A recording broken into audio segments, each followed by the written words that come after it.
পূর্ব মেদিনীপুর জেলার ভগবানপুর বিধানসভার আরগোয়াল গ্রাম পঞ্চায়েত এলাকায় রবিবার বিজেপি ও তৃণমূল কংগ্রেসের মধ্যে সংঘর্ষের ঘটনা ঘিরে উত্তেজনা ছড়ায়। ঘটনার পর দুই পক্ষই একে অপরের বিরুদ্ধে হামলার অভিযোগ তোলে। এই ঘটনায় প্রতিক্রিয়া দিতে গিয়ে জেলা পরিষদের সভাধিপতি উত্তম বারিক বিজেপির বিরুদ্ধে পরিকল্পিতভাবে অশান্তি তৈরির অভিযোগ করেন। তার দাবি, সাধারণ মানুষের মধ্যে ভয় সৃষ্টি করতেই এই ধরনের ঘটনা ঘটানো হচ্ছে। অন্যদিকে বিজেপির তরফে পাল্টা অভিযোগ, তৃণমূল কর্মীরাই প্রথমে আক্রমণ চালায় এবং তাদের কর্মীদের ওপর অত্যাচার করা হচ্ছে। ঘটনার পর এলাকায় পুলিশ মোতায়েন করা হয়েছে। বর্তমানে পরিস্থিতি নিয়ন্ত্রণে রয়েছে বলে প্রশাসন সূত্রে খবর।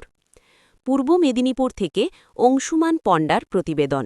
স্লোগান উপস্থাপিত করেন এলাকার মায়েরা, এলাকার বোনেরা, সেই স্লোগানের পরিপ্রেক্ষিতে তারা পাল্টা স্লোগান দেন।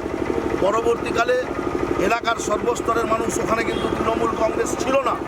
তৃণমূল কংগ্রেস এই রাজনৈতিক কর্মকাণ্ডের সাথে কোনোভাবে যুক্ত নয়। এলাকার আপামর জনগণ ভারতীয় জনতা পার্টির এই কুৎসা, এই অপপ্রচারের বিরুদ্ধে বেরিয়ে এসে তারা স্লোগান দেয়, মানুষকে সংগঠিত করে প্রতিবাদ জানায়। দেখুন, যারা আগ্নেয়াস্ত্রের আতুর ঘরে জন্ম, তারা অভিযোগ করছেন যে অর্জুননগর বড়জে আর্মসের আড়ত। সেই অভিযোগ যদি ক্ষমতা থাকে, শান্তনু প্রামাণিক ভারতীয় জনতা পার্টির প্রার্থী হিসাবে প্রতিদ্বন্দ্বিতা করছেন ভগবানপুর বিধানসভা কেন্দ্র। এখন মমতা বন্দ্যোপাধ্যায়